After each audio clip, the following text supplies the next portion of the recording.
Hi all welcome to football arena. World cup ചരിത്രത്തിൽ ഏറ്റവും കൂടുതൽ ആളുകൾ വീക്ഷിച്ച മത്സരങ്ങൾ ഏതൊക്കെയാണ്? അതിൻ്റെ ഒരു കണക്ക് ഇപ്പോൾ പുറത്തേക്ക് വന്നിട്ടുണ്ട്. അതായത് ലീഗൽ വ്യൂവർഷിപ്പിൻ്റെ ഒരു കണക്കാണ് പുറത്തേക്ക് വന്നിട്ടുള്ളത്. ഇല്ലീഗലായിട്ടുള്ള വ്യൂവർഷിപ്പ് വേറെയും ഉണ്ടാകും. ഏതായാലും അത് നമുക്കൊന്ന് പരിശോധിക്കാം. ഒന്നാം സ്ഥാനത്ത് വരുന്നത് മറ്റേതുമല്ല, അർജന്റീനയും ഫ്രാൻസും തമ്മിൽ കഴിഞ്ഞ വേൾഡ് കപ്പിൽ കളിച്ച ആ ഒരു കലാശ പോരാട്ടമാണ്. വേൾഡ് കപ്പിൻ്റെ ചരിത്രത്തിൽ ഏറ്റവും കൂടുതൽ ലീഗൽ വ്യൂവർഷിപ്പ് ലഭിച്ച മത്സരം അത് അർജന്റീനയും ഫ്രാൻസും തമ്മിൽ ഏറ്റുമുട്ടിയ കലാശ പോരാട്ടമാണ്. 1.5 ബില്യൺ പ്ലസ് ആളുകളാണ് ഈ ഒരു മത്സരം വീക്ഷിച്ചിട്ടുള്ളത് എന്നാണ് കണക്കുകൾ ചൂണ്ടിക്കാണിക്കുന്നത്.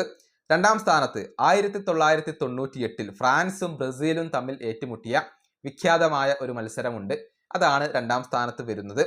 1.3 ബില്യൺ പ്ലസ് ആളുകളാണ് ഈ മത്സരം വീക്ഷിച്ചിട്ടുള്ളത്. ഇനി മൂന്നാം സ്ഥാനത്ത് 2018 വേൾഡ് കപ്പിലെ ആ ഒരു കലാശ പോരാട്ടമാണ്. ഫ്രാൻസും ക്രൊയേഷ്യയും തമ്മിൽ ഏറ്റുമുട്ടി 1.12 ബില്യൺ പ്ലസ് ആളുകളാണ് അത് കണ്ടിട്ടുള്ളത്. നാലാം സ്ഥാനത്ത് ബ്രസീലും ജർമ്മനിയും തമ്മിൽ 2002 ഏറ്റുമുട്ടിയ ആ ഒരു ഫൈനൽ മത്സരമുണ്ട്. 1.1 ബില്യൺ പ്ലസ് ആളുകളാണ് ഈ മത്സരം വീക്ഷിച്ചിട്ടുള്ളത്. അഞ്ചാം സ്ഥാനത്ത് 2014 ജർമ്മനിയും അർജന്റീനയും തമ്മിൽ ഏറ്റുമുട്ടിയിരുന്നു. ആ മത്സരം വീക്ഷിച്ചത് 1.01 ബില്യൺ പ്ലസ് ആളുകളാണ്. ഇനി ആറാം സ്ഥാനത്തേക്ക് വരുമ്പോൾ സ്പെയിനും നെതർലൻഡ്സും തമ്മിലായിരുന്നു 2010 ആ ഒരു വേൾഡ് കപ്പ് ഫൈനലിൽ ഏറ്റുമുട്ടിയിരുന്നത്. അതിന് 909 മില്യൺ ആളുകളാണ് വീക്ഷിച്ചിട്ടുള്ളത്.